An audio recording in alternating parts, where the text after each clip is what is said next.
아우, 목소리가 어제 처음 들어왔을 때 목소리하고 오늘 지금 아침 목소리하고 엄청나게 지금 달라요. 여러분들이 하루 만에 변화된 그런 거를 느낄 수가 있어요. 여기 오시는 분들이 참 행복해 하시더라고요. 행복하시죠? 네. 왜 행복한가 봤더니 밥을 내 손으로 안 하잖아. 아니, 주부가 밥하는 일이 얼마나 이게 짜증나고 힘들고 어려운 일이에요. 근데 어제 오후부터 쭉 들어오시는 거 보니까 밥을 무려 6끼를 안 하잖아. 얼마나 행복해, 주부가. 그리고 경치가 아름답죠? 예. 그래서 여러분들한테 이런 인생을 살아가면서 이런 보너스의 시간이 필요해요. 자기한테 잘해주는 시간이 필요해, 자기한테. 근데 우리는 자기한테 잘해주는 건 뭔가 어저께 성금요일도 지냈지만은 뭔가 미안한 것 같아. 자기한테 잘해주는 게 미안한 것 같아. 누구한테? 예수님한테. 예수님이 저렇게 십자가를 지시고 피를 흘리시고 살점이 떨어져 나가게 매를 맞고 그러는데 그냥 나 혼자 이렇게 행복하면은 예수님한테 뭐 잘못하는 거 아닌가? 이거 남편한테 나도 맞고 살아야 되는 거 아닌가? 뭐 이런 생각을 하는 분들 혹시 계시면은 정신 차리세요. 예수님이 그렇게 십자가에 못 박혀 돌아가신 이유 중에 하나는 여러분들이 행복하라고 십자가에 못 박혀 돌아가신 거예요. 그래서 여러분들이 행복할수록 누가 행복하냐면 예수님이 행복한 거예요. 행복하려고 그러면은, 여러분들이 행복하려고 그러면은 남이 행복하게 해줄 때 행복하면 안 돼요. 이 세상에서 가장 어리석은 사람이 남이 행복하게 해줄 때 행복한 사람이 가장 어리석은 사람이에요. 자식이 효도할 때까지는 안 행복해. 그냥 자식이 효도할 때까지, 전까지는 불행하다가 효도하면 행복해. 남편이 잘해줄 때까지는 절대 내가 행복하면 안 돼. 남편이 잘해줄 때 그때서 난 반짝반짝 웃고 행복해야 돼. 그런 사람이 세상에서 제일 바보 같은 사람들이에요.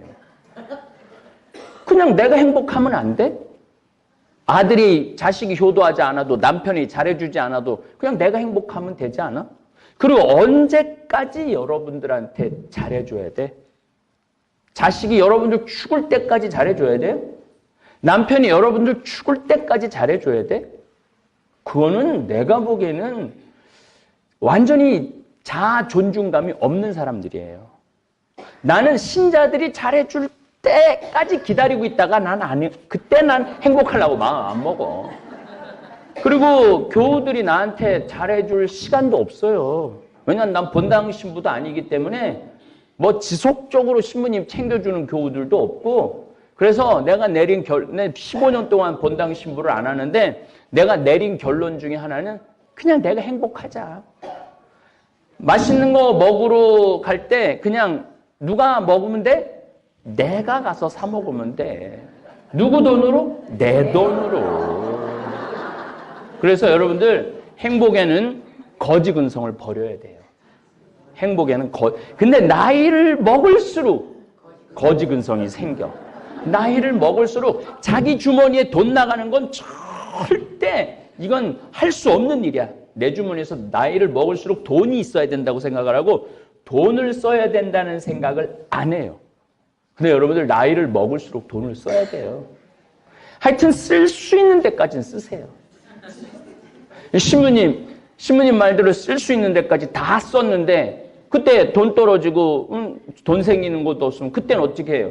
그때는 내가 비법을 알려줬잖아. 그때는 집에 가만히 있어. 근데 내가 보기엔 지금 대한민국의 70대 할머니들은 주머니에 돈이 3천만 원, 4천만 원 있는데도 이게 없으면 죽을 줄 알고 그냥 70살에서부터 아무것도 안 하고 가만히 있는 거야. 죽을 때까지. 그렇게 사는 거는 참 어리석은 거예요. 3천만 원 정도 되면은 70대 때 이스라엘 성지순례도 갔다 오고 멕시코 과달루페도 갔다 오고 뭐 내가 또 잠비아 뭐 한 달 피정하는데 거기도 갔다 오고 평창도 갔다 오고 내가 보기엔 그래도 10년 동안 바쁠 거야. 그 80살에 돈 다 떨어지면은 그때는 이제 가만히 있으면 돼. 근데 70살서부터 가만히 있지는 말라는 거예요. 아니 사실은 어제 이렇게 내가 사무실에서 하루 종일 강의 준비 안 하고 책상에 앉아 있었거든요. 근데 어저께는 그 늙은 이들이 많이 와 있었어. 늙은 이들이. 사실은. 근데 오늘 보니까 늙은이가 하나도 없어. 늙은이가 하나도 없어. 이게 제가 이렇게 강의를 해보면은 이게 안 웃고 뭐가 불만이 꽉 차 있어갖고 입이 나와 있으면 그 늙은 거야. 그 늙은 거야. 근데 어제 뭐 사무실에 앉아서 들어보니까 방배정 뭐 어쩌고 저쩌고 뭐 막 그냥 막 입이 이만큼들 나와 있어. 근데 오늘 아침 보니까 다 웃는 얼굴이야. 그러니까 늙은이가 없는 거죠. 어저께 늙은이 천지였는데 오늘은 늙은이가 하나도 없는 거예요. 이게 마음이 맑고 깨끗하고 기분이 좋으면요 늙었다라는 기분이 안 들어요. 근데 막 그냥 짜증 부리고 신경질 부리고 되지 않는 고집 부리고 내 나이가 몇 살인데 무시하냐고 그거 늙은 거예요. 나이가 뭐가 그렇게 대수야. 여러분들 세상에서 제일 쉬운 게 뭐냐면 나이 먹는 거예요. 시간만 가면 먹는 게 나이인데 뭐 나이 많은 게 뭐 이렇게 대수야. 아무것도 안 해도 먹을 수 있는 게 나이인데. 그런데 나이값을 해야지. 나이값을. 70살이면 70살의 나이값이 있고 80살이면 80살의 나이값이 있어요. 나이만 먹었다고 그냥 배 내놓고 그냥 내 나이가 몇 살인데 그냥 무시하냐고 그러고. 근데 오늘 보니까 늙은 분들은 한 분도 안 계셔. 오늘은 제가 여러분들한테 오늘 뭐 보니까 늙은 사람이 없어서 이 얘기 해도 될 것 같아요. 3만 달러 우리가 국민소득이 지금 됐잖아요. 그리고 인구 5천만에 3만 달러면은 선진국이에요. 잘 사는 나라예요. 근데 잘 사는 나라인데 우리나라에는 여러 가지 병들이 있어요.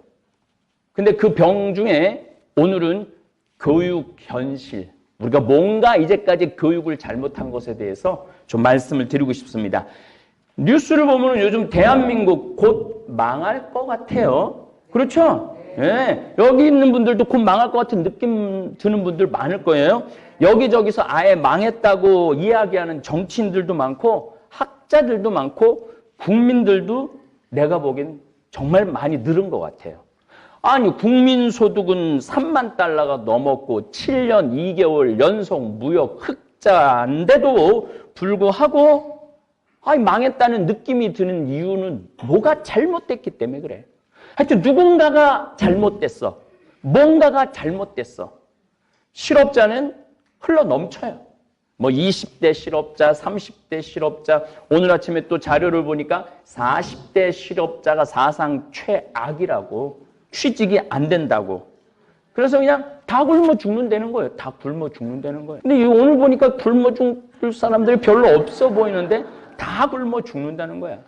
그런데요, 제가 우리 큰형님도 공장을 운영하는데 40명의 노동자가 있는데 한국 사람은 한 명도 없대요. 다 외국인 노동자예요. 다 외국인 노동자예요.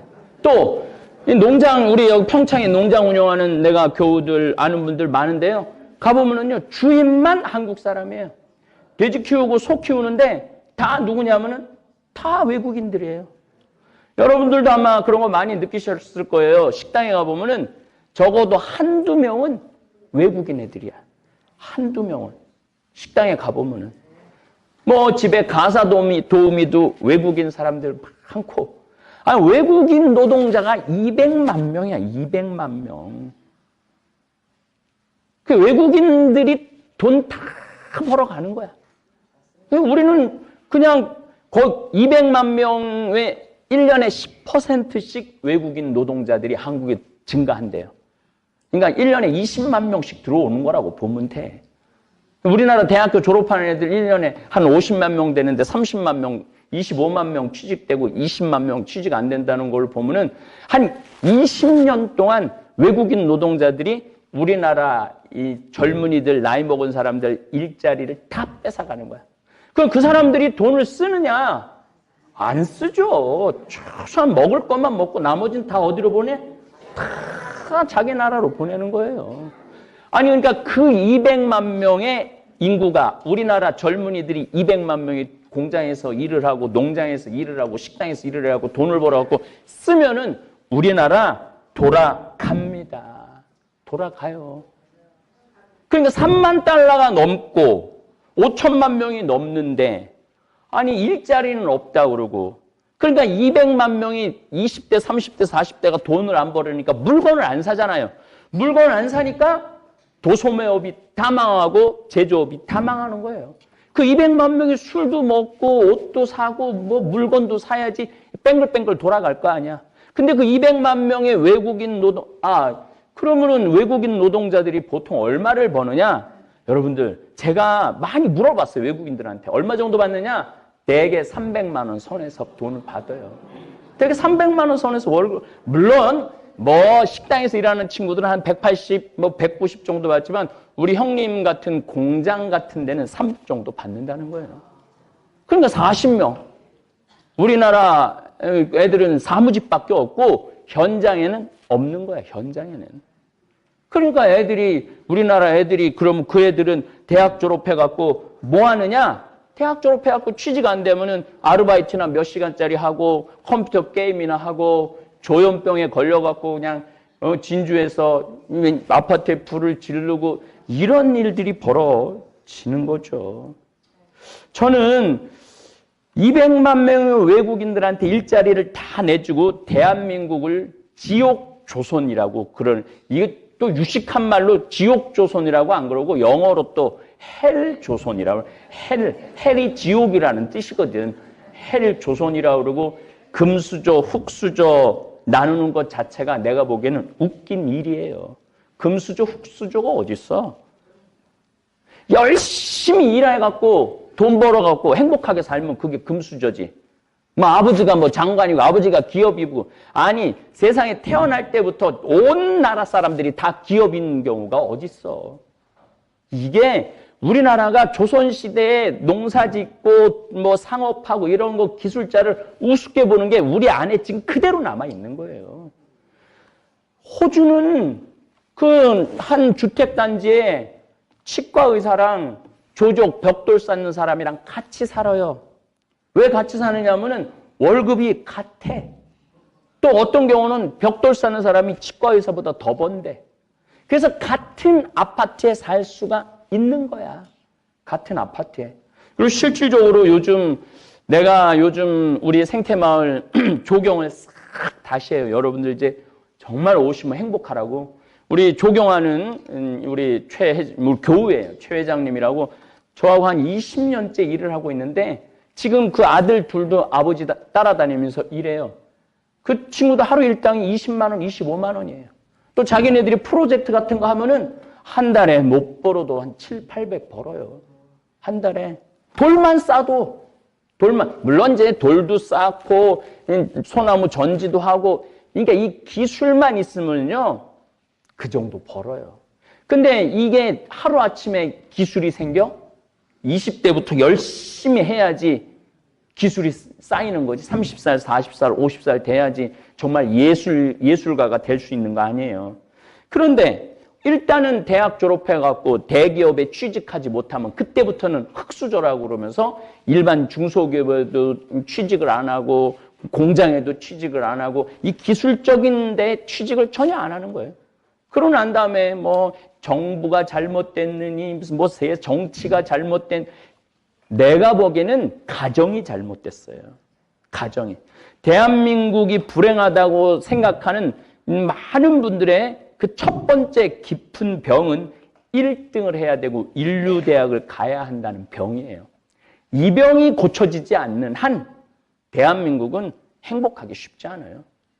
1등도 행복하고 꼴등도 행복하다고 생각해야 돼. 아니 뭐 공부 잘하는 게 뭐가 대수야? 잘 외우고 잘 외워갖고 우리나라 공부 잘하는 건 답 잘 맞히는 건데 그게 뭐가 그렇게 훌륭한 사람이라고 공부 잘하면 아이고 훌륭하다 그러고 공부 못하면 너 같은 게 이 세상에 왜 태어났냐고 그러고 이게 내가 보기엔 가장 깊은 병이에요. 자식을 하나 둘밖에 낳지 않고 있잖아요, 지금요. 그러니까 자식이 머리가 나빠도 공부에 취미가 없어도 부모가 쓸 수 있는 모든 돈을 들여가면서 사교육비 들여가면서 인류대학 들여보내는 일에 부모 20대, 30대, 40대들이 인생 전부를 거기다 거는 거예요. 자기가 버는 모든 돈을 자식 서울대학 집어넣는데 다 쓰는 거야. 초등학교 때까지는 웬만하면 따라가요. 우리나라 사람은 머리가 좋기 때문에. 근데 중고등학교 때부터는 안 되는 애는 아무리 돈을 쏟아 넣어도 안 돼요. 안 되는 애는. 그러면은 누가 포기해야 되냐면 부모가 포기해야 돼. 야, 너 하는 거 보니까 너는 제가 옛날부터 한 얘기가 있죠. 사람은요, 몸으로 살 사람이 있고 머리로 살 사람이 있어요. 근데 몸으로 살 사람은 90%가 몸으로 살 사람이에요. 대부분은. 10%만 머리로 살 사람이야. 신문이 기준이 어떻게 되느냐? 예전에는 한 반에 한 6, 70명 됐을 때 내가 기준을 반에서 10등 안에 들면은 머리로 살래고 11등부터는 몸으로 살래라고 내가 말씀을 드렸어요. 근데 요즘은 내 친구 중에 선생님이 있는데 한 반에 30명밖에 안 된대. 그러니까 이제 내 아이가 중학교 올라가고 반에서 5등 안에 들면은 머리로 살래고 6등부터는 몸으로 살 애들이에요. 그럼 걔네들은 학원 보내지 말아야 돼요. 학원 보내지 말고 마음껏 뛰어 놀게 해줘야 돼. 누구하고? 엄마하고. 근데 이제 중고등학교 때 애들이 못 따라가면은 인류대학에 점점 멀어지면은 인류대학에 점점 멀어지면서 부모 자식 지간도 점점 멀어지는 거야. 사랑의 관계가 돼야 되는데 점점 원수의 관계가 돼. 그러니까 공부도 못하고 부모하고 사랑도 없는 거야. 그러니까 얘네들이 문제고 이 부모들이 내가 보기엔 문제예요. 그럼 인류대학은 몇 퍼센트가 들어가느냐? 상위 3%에서 5% 안에만 들어가는 거예요. 그러니까 100명 중에 서울대학, 연고대 가는 거는 3명 내지 4명만 들어가. 그러니까 나머지 95%는 태어나서부터 20년 동안 토요일, 일요일, 방학도 포기하고 오롯이 책상에 앉아서 공부만 하고 앉아있는 거예요. 그런데 제가 보기에는 그 3%에서 5% 되는 애들은 중고등학교 때 그 어려운 거 다 이해하면서 소화가 돼. 근데 나머지 95%는 이해 안 되는 게, 그래서 수포자, 영포자, 그 수포자가 무슨 뜻이냐면 수학 포기자야. 수학을 포기할. 그러니까 만약에 중학교 때 수학을 포기하면은 얘는 인류대학 못 가는 거야. 근데 그걸 이해가 안 되는 걸 끌고 가려고 그러니까 애도 괴롭고 부모도 괴롭고 힘든 거죠. 그래서 제가 보기에는 대한민국의 첫 번째 깊은 병은 1등 병이야. 어렸을 때 실컷 뛰어놀고 운동 열심히 해서 몸도 마음도 튼튼한 아이들은 어디에 갖다 놓아도 살아요. 이게 아무것도 아닌 것 같은데 실질적으로 어렸을 때 공부 못한다고 구박 안 받고 괜찮다고 나가서 뛰어놀으라고 그래갖고 실컷 뛰어노는 애들은요 커서도 아무 문제 없이 살아요. 근데 우리 여기 박 신부님, 박현민 베드로 신부님, 상담소장 신부님이 요즘 상담하러 엄청나게 많이 와요. 내가 보기에는 여기도 지금 상담받아야 될 사람 한 60%는 상담받아야 될 거야. 지금 마음 안에, 지금 자기 안에 있는 그 문제를 해결해야 되는데, 근데 하여튼 여러 케이스가 너무너무 많은데, 대부분의 그 젊은 20대, 30대 아이들의 문제는 대부분이 어렸을 때 중고등학교 때 공부 못한다고 구박받은 애들이에요. 대부분이. 그래서 이때 우울증이 오고 그 다음에 중독증이 오고 그 다음에 대인관계 깊이 접촉증이 오는 거예요. 그 다음에 분노 조절 장애가 오는 거야. 왜냐면 어렸을 때부터 엉덩이 두들기고 엄마가 아빠가 안아주고 우리 딸 우리 아들 최고 꼴등하는데도 우리 아들 우리 딸 최고라고 그러고 그냥 사랑한다 그러고 꼴등하는데도 계속 그런 애들은요 우울할 수가 없어요. 꼴등하는데 엄마가 우리 아들 최고라고, 공부 못하면 어떠냐고 황 신부님 얘기했는데 벽돌만 싸도 치과 의사보다 잘 살 수, 벽돌만 잘 싸도, 돌만 잘 싸도, 조경만 잘해도, 용접만 잘해도, 목공만 잘해도, 망치질만 잘해도 할 수 있어. 망치질 하는데 무슨 미분, 적분, 루트가 뭐가 필요해. 망치질 하는데 그냥 망치질 계속하면은 그 쌓이게 돼 있거든요. 그러면 애가 스트레스가 없잖아요. 근데 내가 너 같은 거 낳고 미역국 끓여 먹은 내가 미친년이다. 나가 죽어라. 응? 그렇게 공부할 바에야 네 아버지가 얼마나 고생해서 너를 공부시키는데 너 이것밖에 못하냐. 계속 이런 소리를 듣는 애들은요, 우울증에 걸릴 수밖에 없어요. 또 그런 말을 하는 부모의 영혼은 우울증에 걸릴 수밖에 없는 거예요. 우리가 이 병을 고치지 않으면은 대한민국이 10만 달러 국민소득 돼도 소용없어요. 왜냐하면 나머지 돈은 누가 다 갖고 갈 거냐면 외국인 노동자들이 다 갖고 갈 거예요. 그러니까 우리 그 형님 집에서 지금 한 10년째 일하는 베트남 직원은 한 달에 한 400만 원 정도 번대거든요. 거기에 빌딩을 갖고 있다는 거예요. 빌딩을. 베트남에. 여기 우리 중국 내가 이제 만나면 물어봐요. 직접 그 중국에 연변에서 온 분들 보면은 자기 지금 호텔 하나 사놨다고 그러고. 그러니까 여기 있는 돈은 다 어디로 갖고 가냐면은 중국으로, 베트남으로, 우즈베키스탄으로 다 이쪽으로 다 가는 거야. 그리고 그냥 우리나라는 3만 달러는 넘는데 쫄쫄쫄 라면 끓여 먹고 편의점에서 도시락 사 먹고 그러면서 흑수저니 뭐니 그런 얘기를 지금 하고 있는 거죠. 며칠 전 그 안인득이라는 아까도 말씀드렸지만 조현병 환자가 집에다 불 지르고 같은 아파트에 사는 사람들 5명을 죽였어요.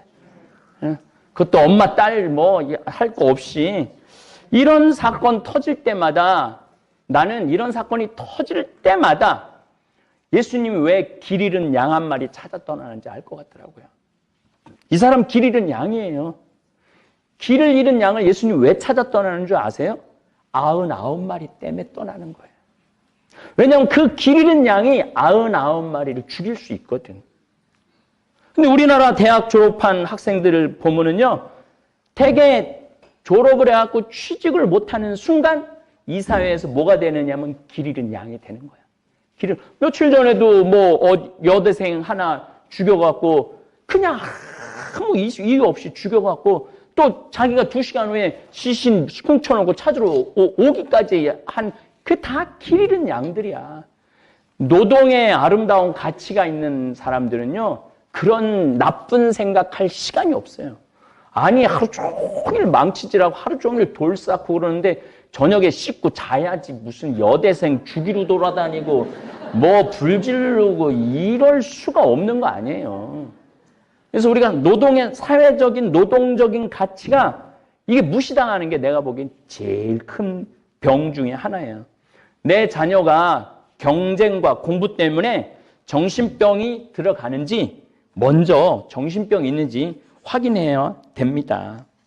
잘 드러나지 않아서 그렇지, 정신병 약 먹어야 되고, 상담받아야 되는 사람은 내가 보기엔 우리나라에 한 1000만 명 정도 될 걸로 봐요. 1000만 명 정도는 상담받아야 돼요. 그 1000만 명은 처음부터 생각 자체를 바꿔야 돼. 정말 수도 없이 제가 여러분들한테 이야기하지만 교육비 쏟아 넣은 돈으로 보험금이나 적금이라도 들어두면 자녀가 청년 실업, 청년 빚에 시달리지 않아요. 내가 애를 딱 낳았어. 그럼 얘한테 쏟아내는 거 나가서 엄마 돈 벌고 그러지 말고 그냥 남편 돈 버는 걸로 먹고 살면서 지금 고등학교까지 전부 다 이제 무상교육이죠? 그러니까 나라에서 다 대주잖아요. 그러니까 거의 학비로 들어갈 게 없어. 그러면 그 20년 동안 한 달에 100만 원씩만 저금을 해봐. 애 졸업할 때 계산해 보니까 2억 4천 모을 수 있어. 얘는 고등학교 졸업하자마자 2억 4천 딱 생기는 거야. 그러니까 20년 동안 학원 안 다니고 맨날 뛰어놀았으니까 애는 튼튼할 거고. 엄마 아빠하고 사랑했다면은 얘는 엄마 아빠하고 원수 안 되고 멀지 않고 아주 가까울 거고 2억 4천 쥐는 거 아니야. 그리고 대학 안 들어가면 대학에 또 들어가는 돈이 보통 한 1억 6천 된다고 그러거든요. 그럼 대학까지 안 가면은 얘는 4억을 질 수 있어. 4억을. 이게 웃을 일이 아니에요. 웃을 일이 아니에요. 절대 웃을 일이 아니에요. 내 이야기를 듣고 어렸을 때부터 자녀 학원 안 보낸 부모들 많아요. 내가 본당 신부할 때 내가 이 이야기한 지 28년 되니까. 그리고 신부님 말대로 정말로 얘네들을 위한 보험, 적금 뒀는데 학원 안 보내는 돈으로 그 전제 조건이 있죠. 학원 안 보내고 집에서 노는데 누구하고 놀아야 돼? 부모하고 놀아야 돼. 미국은 학교 딱 끝나면은 누구하고 있어야 되냐면 부모하고 있어야 돼요. 만약에 부모가 어디 파티를 가잖아요? 그럼 애 데리고 가야 돼, 파티장에. 그리고 애가 자기네들 모임에 가면은 누가 데려다 줘야 되냐면 부모가 데려다 주고 기다리고 있다가 데리고 와야 돼. 거의 부모하고 같이 있는 거야. 우리나라처럼 일주일에 아버지 얼굴 한번 못 보는 경우, 이거는 부모 자식 관계 아니죠. 자, 그럼 이제 좀 구체적으로 좀 말씀을 드릴게요. 내 조카들이 정말로 서울대학은커녕 서울에 있는 대학도 졸업한 애가 한 명도 없어요. 내 조카가 6명인데. 근데 얘네들이 내 말대로 우리 형제들이 내 말 잘 들었어. 다 모아서 적금을 뒀어. 적금을 뒀는데 얘네들 가게 하나 차려주는데 1억이 채 안 되더라고요. 번듯한 가게 하나 차려주는데. 이거 다 차려준 거예요. 그 돈으로, 학원 안 보낸 돈으로 1억을 차려줬는데 얘네들 지금 우리 첫 번째 한 해는 벌써 대학 졸업한 지 한 거의 10년 정도 되는데 얘는 지금 벤츠 타고 다녀요. 벤츠. 얘는 어느 학교 나왔느냐면 저 천안에 무슨 대학을 졸업했어요. 이게 우리가 대학에 떨어졌다고 인류대학에 못 갔다고 나쁜 놈 죽일 놈 하는 가정 분위기랑 괜찮아. 부부 못해도 괜찮아. 어려운 사람 도와주고 정말로 너 하느님 보시기에 좋은 사람으로 자라면 돼. 엄마 아빠가 사랑해주고. 그런 애들은 사업을 해도 잘하더라고. 얘는 분점까지 냈어. 그래서 내가 얼마 전에 우리 아버님 기일이라 온 이제 조카 이제 손자 손녀들이 다 모였죠. 내가 얘기했어요. 야, 너 요즘 그 이제 조카가 그 사업을 하는 애들이 2명 있는데 니네들 요즘 최저임금이라고 뭐 직원을 줄인다든가 월급을 덜 준다든가 그거 꿈도 꾸지 마.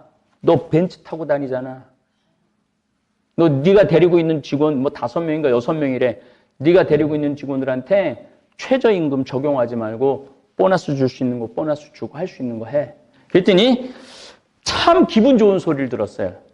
삼촌, 내가 이거를 시작한 지가 한 4년 되는데 그 4년에 시작했던 사람들 다 그대로 있다는 거야. 안 나가고. 그래서 보너스도 주고 그런다는 거야. 그래. 그러면 넌 사업 잘 되고 얘 저 지방대학 나오네요. 저 지방대학 나오네요. 그래서 내가 얘기했어. 너 이제 5년 되면은 그 직원한테 그야말로 쉽게 말하면은 그냥 편의점 직원들이라고 생각하면 돼. 너 5년 정도 지나면 그 직원한테 제주도 가족 여행권 끊어줘. 다 같이 잘 살아야 돼. 너만 잘 살면 안 돼.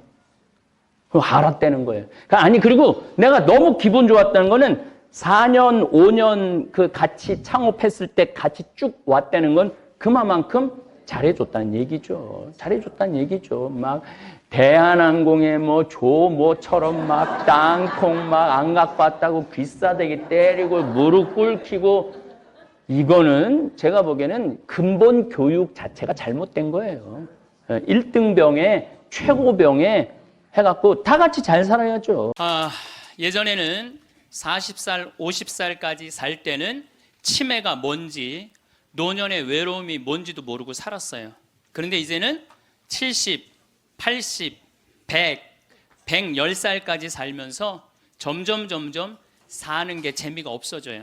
그래서 나이가 들면은 뭐가 드느냐면 무기력증이 든다고 말씀을 드렸어요. 여러분들 사는 게 재미가 하나도 없고 무기력증에 빠지면 그 다음에 오는 건 우울증이에요. 이제 병으로 발전해요. 우울증이 오고 나면 그 다음에 오는 건 자살밖에 없어요. 그래서 우리나라 그 할머니들 65세 이상 할머니들 그 우울증을 조사해 보면은 부부가 같이 노년에 살면 우울증이 21% 온대요. 그리고 자식하고 살면 27%가 온대요. 그러니까 여러분들 늙어서 자식들하고 살면은 행복할 것 같죠? 행복하지 않아요. 그러니까 여러분들 나는 늙어서 자식한테 효도받고 산다? 아니에요.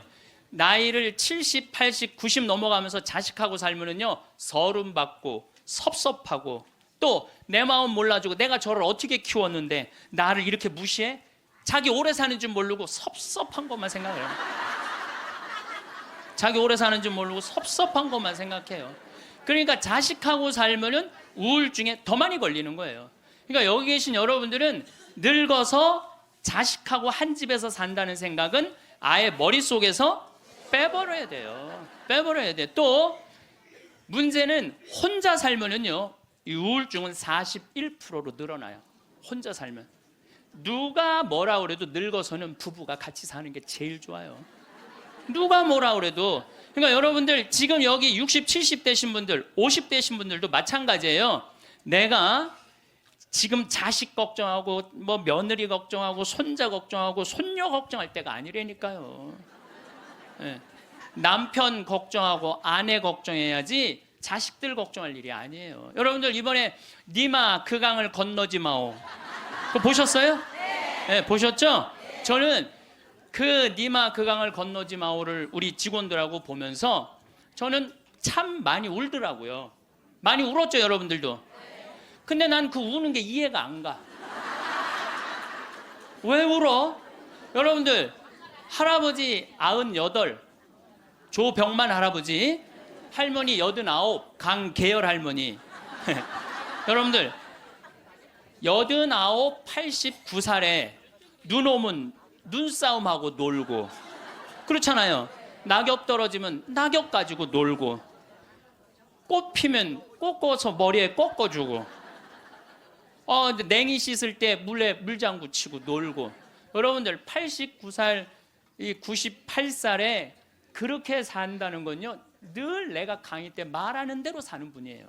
얼마나 행복해요.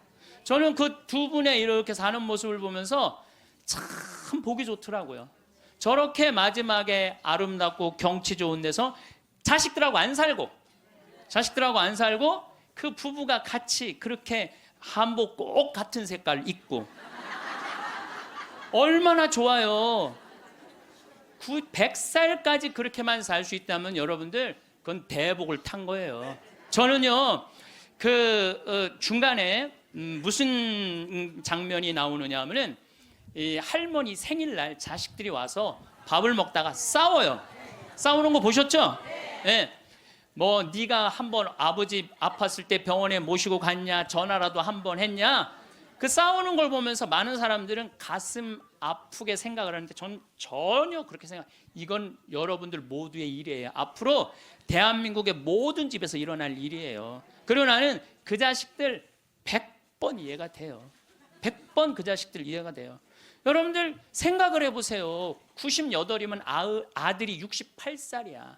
아들이 68살이면은 자기도 힘들어. 자기도 70에 들어섰는데 98살 먹은 아버지 언제 챙겨요? 98 먹은 아버지. 여러분들 생각을 해봐요.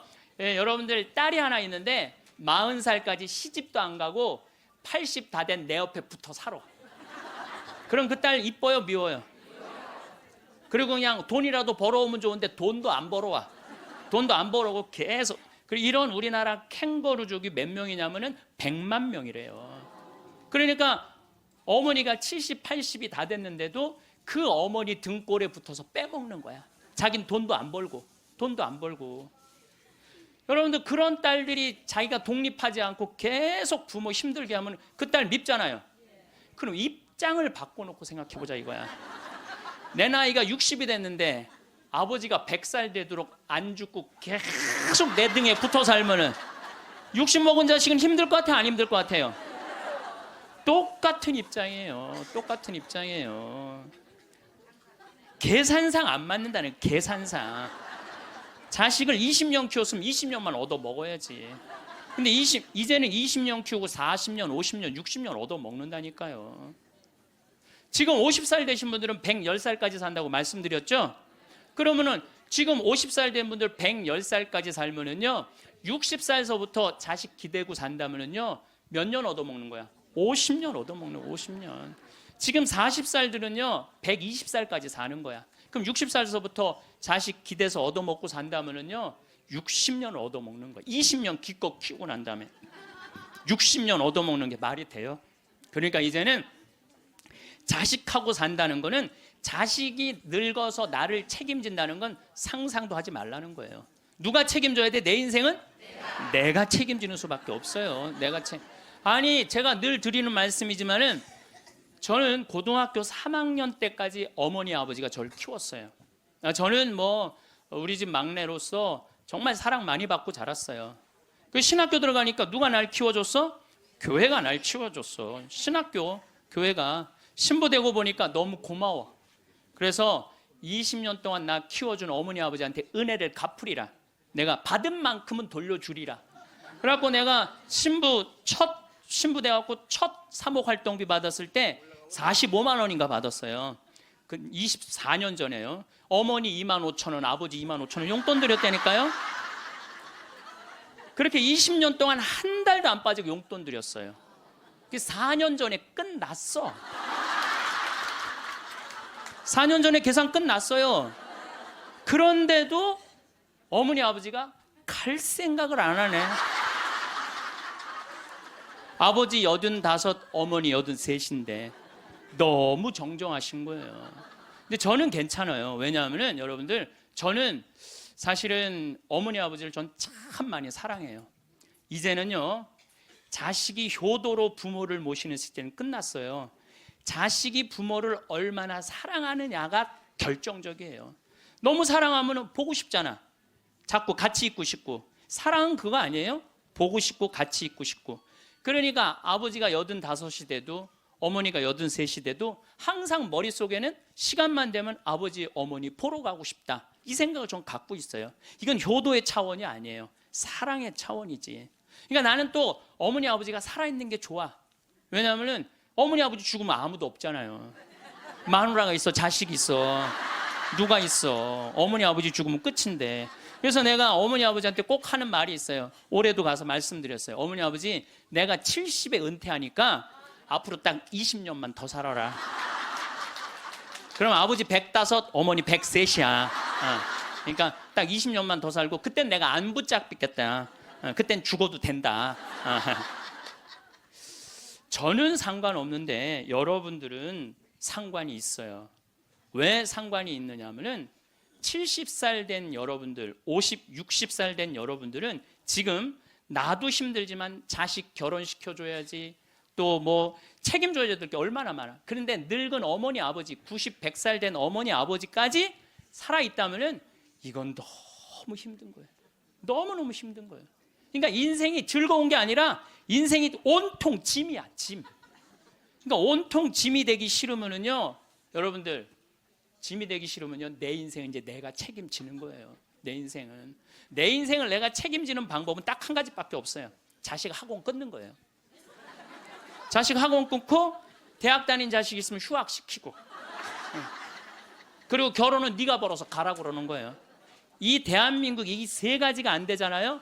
그럼 모두가 불행할 수밖에 없어요. 근데 우리나라 애들이 지금 얼마나 허약하냐 하면, 우리 생태마을은 참 일이 1년 내내 일이 너무너무 많아요. 그래서 사람이 많이 필요해요. 사람이 많이 필요해갖고 내가 고등학교 졸업생들 많이 뽑았어요. 근데 10명 중에 9명은 가요. 일주일도 일을 못하고. 10명 중에 9명이 왜 일주일도 못하고 가는 줄 알아요? 초등학교, 중고등학교 24시간 책상에만 앉아 있었던 애들이야. 책상에만. 그러니까 끈질기게 노동을 하는 걸 배워본 적이 없어.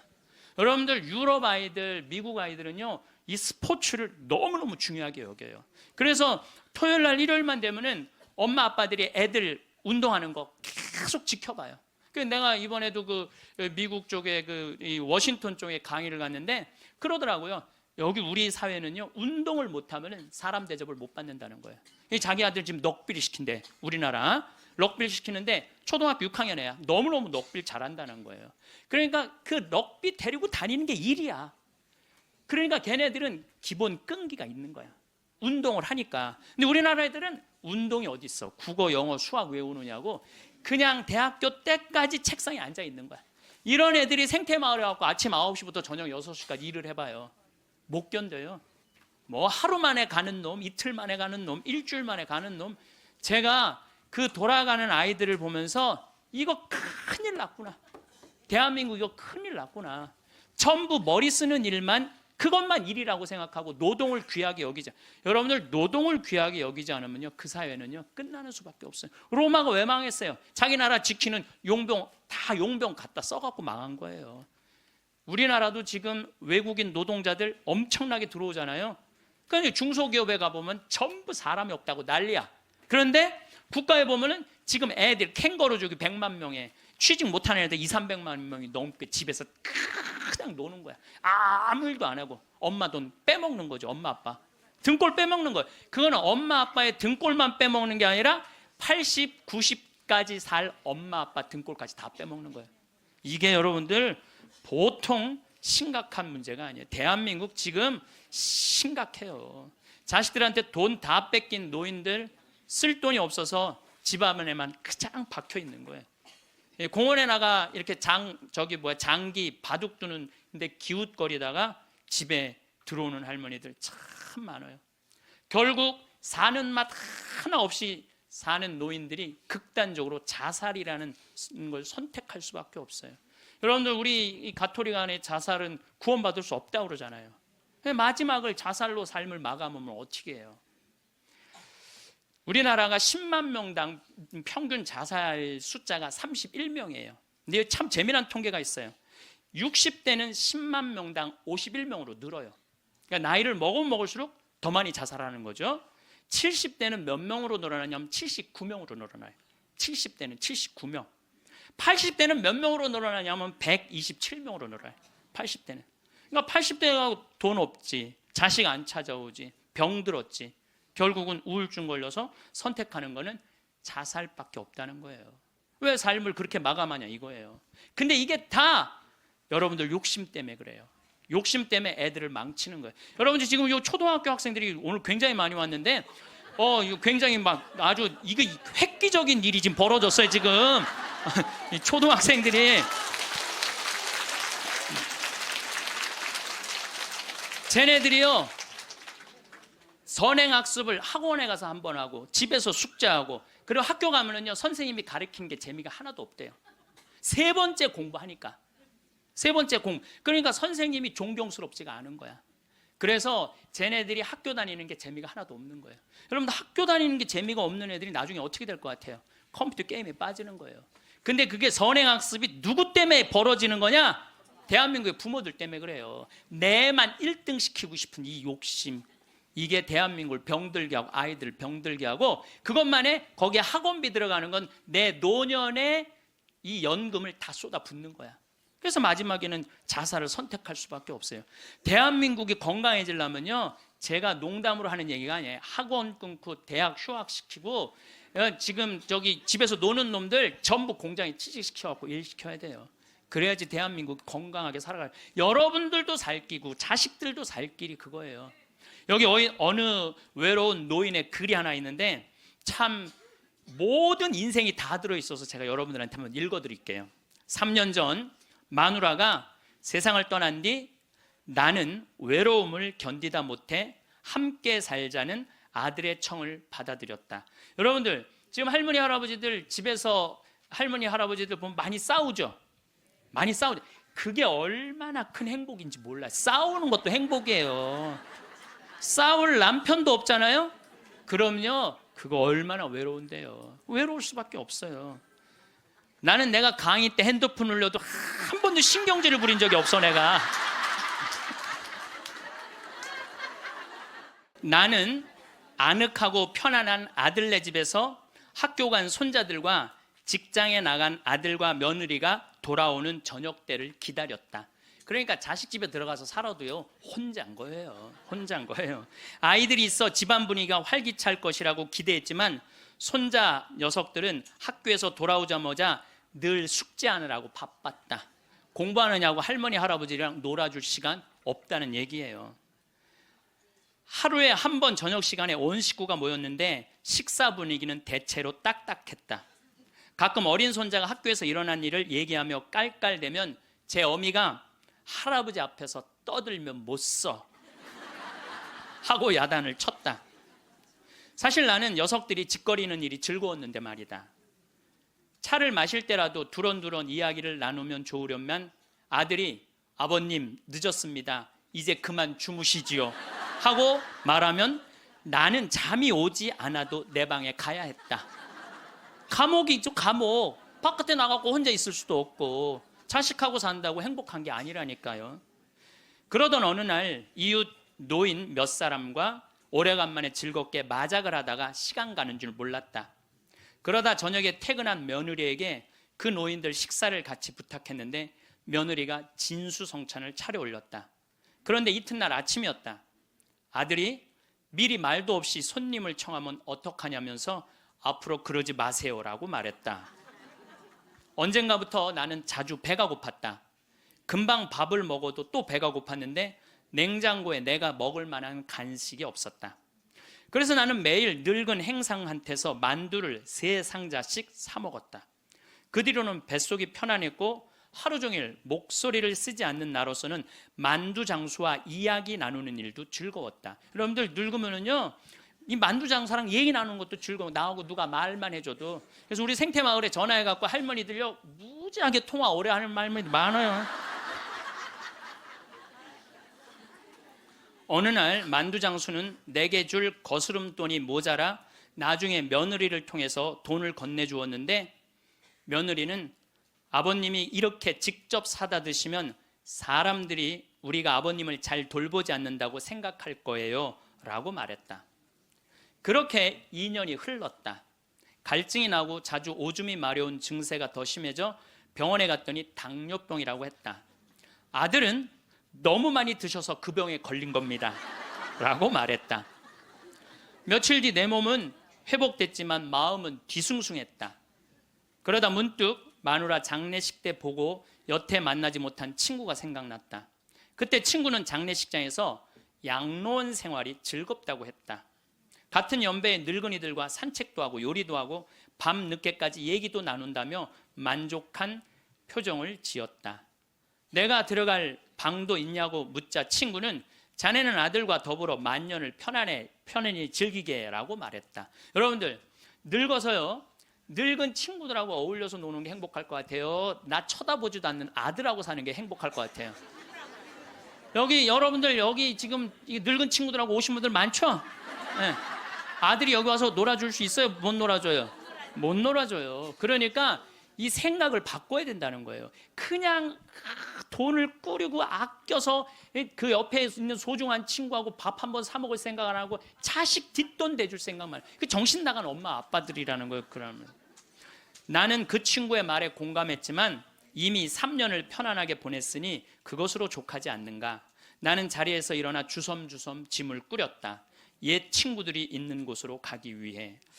제가 가끔 삼성 노블 카운티 또 유무상통 마을 그야말로 돈이 있는 할머니 할아버지들 노인 요양시설에 가서 강의를 해요. 그분들 참 멋지게 살더라고요. 예. 해주는 밥 딱딱 먹고 수영장 있고 삼성 노블 카운티는 골프 클럽도 있더라고. 같이 골프도 치러 다니고. 여러분들 다 하실 수 있어요. 뭐만 하면 학원만 끊으면 욕심만 버리면 여러분들 다 하실 수 있어요. 대한민국은요 지금 얼마든지 행복하게 살 수 있는 길이 있는데 이놈의 욕심이 지금 대한민국을 막고 있는 거예요. 그래서 늙어서 행복하게 살기 위해서는 첫 번째 무조건 집을 나가라. 나이 먹어서 외롭지 않게 사는 방법은 일단 해만 뜨면 집을 나가야 돼요. 그리고 70, 80 넘어가고 집에 있는 게 아니에요. 일단 나가주는 게 예의라니까. 그냥 70, 80 넘어갖고 이러고 그냥 하루 종일 그리고 앉아 있으면요 며느리들 힘들어요. 예. 며느리들만 힘들게 아니라 여러분들도 심심해서 죽는다는 거예요. 혼자 있는 고독이라는 게 참 무서워요. 우리나라 독거노인 숫자가 125만 명이나 돼요. 어떤 모양으로든 함께하는 방법을 찾아야 돼요. 가끔 1박 2일씩 사라져 주는 것도 예의야. 그래서 우리 생태마을에 오는 것도 예의예요, 예의. 저는 우리 생태마을에 봄만 되면은 할머니 4분, 5분이요 어울려서 생태마을에 오셔서 월요일부터 금요일까지 쉬고 가요. 월요일부터 금요일까지 쉬어봤자 13만 원밖에 안 돼요. 아니 여러분들 일주일 동안 내 손으로 밥 안 하고 먹여주지, 재워주지, 찜질방 있지, 산책로 있지, 미사 있지, 강의 있지. 1년에 한두 번 13만 원 위해서 나를 못 써요? 근데 그 할머니들이 이제 몇 년을 오는데 그 할머니 나한테 이구동성을 하는 얘기가 있어요. 신부님 말대로 집 잡혀서 이렇게 내가 쓰다 보니까 인생이 너무 즐겁다는 거야. 인생이 너무 즐겁다는 거야. 집 잡혀서 쓰다 보니까 인생이 너무너무 즐겁다는 거야. 사는 게 너무 행복하다고 그래요. 요즘 우리 어머니 친구들이 매일 모여서 우리 집에서 먹고 막 춤도 춘대요. 음악 틀어놓고 춤도 추고. 예. 그리고 또 뭐예요? 니마 그 강을 건너지 마오도 가서 보고 국제시장도 가서 보고 왔는데 평생 영화 안 보러 가시던 분인데 요즘 보러 다녀요. 83 돼갖고. 근데 어머니가 하시는 말씀이 이제 사는 게 재밌대. 쓰니까 재밌는 거 쓰니까. 여러분들 국제시장에 유일한 내 귀에 들어오는 단어가 딱 하나 있어요. 이 한덕수라는 친구가 함흥 일사후퇴에서 오잖아요. 네가 장남이니까 네 책임지라고. 그러니까 이제 자기가 대학도 못 들어가고 파독 광부가 되죠. 그런데 다시 돌아와요. 해양대학에 합격을 해요. 돌아와서. 근데 베트남 또 참전을 가요. 동생하고 꽃분이네 가게 그거 구한다고. 근데 그 부인이 한마디 해요. 당신 왜 가족을 위해서만 사느냐고. 당신을 위해서도 살으라고. 당신을 위해서도 살으라고. 그런데도 이 사람은 끝까지 가족을 위해서 마지막까지 살죠. 그 여의도에서 막순이라고 함흥에서 놓친 그 이제 미국에 이제 입양돼 갖고 정말 눈물 콧물 다 빼죠. 우리나라 그 의사 선생님들이 100살 넘은 분들한테 문의를 했어요. 손수건 있어요. 걱정하지 마세요. 여러분들이 너무 많아 갖고 지금 더워서. 또 강원도는 오늘 영하 17도예요. 영하 17도라 내복을 입고 왔더니 우리는 내복을 안 입으면은 추워서 못 살아요. 어쨌거나 100살 넘은 분들한테 물어봤어요. 이렇게 100살까지 어떻게 건강하게 사느냐고.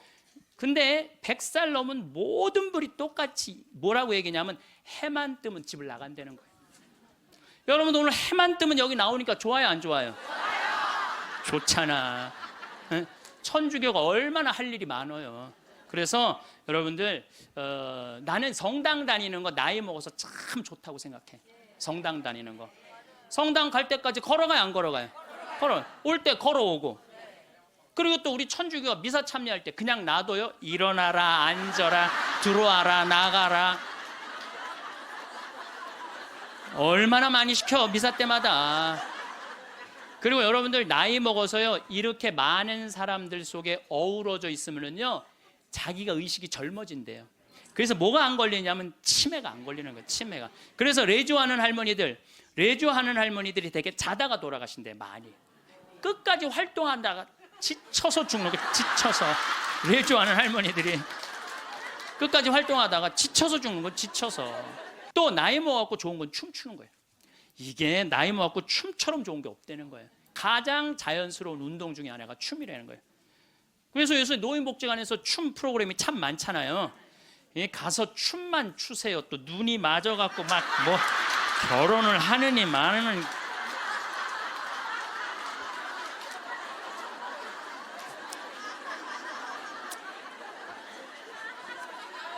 돈 쓰는 거 아깝다고 72%에 돈 쓰는 거 아깝다고 72%의 할머니 할아버지들이 아무것도 안 해서 집에만 있는다는 거야. 우리나라에 지금 72%의 할머니 할아버지들이 돈 쓰는 거 무섭고 아깝다고 아무것도 안 하고 집에서 있는다는 거예요. 그런데 이 중에 45%는 극빈자예요. 극빈자라고 그러는 거는 정말 어려운 분들이 우리나라 OECD 국가 중에 노인 가장 가난한 나라가 우리나라예요. 이것도 참 슬픈 일이에요. 왜냐하면 우리나라가 정말 잘 사는 나라거든요. 여러분들 우리나라 잘 사는 나라인지 모르세요?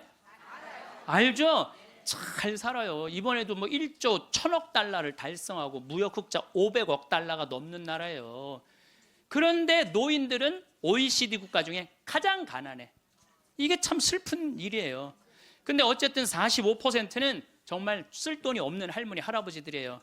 그런데 나머지 27%는 돈 쓰는 게 아까워서 못 쓰는 분들이에요.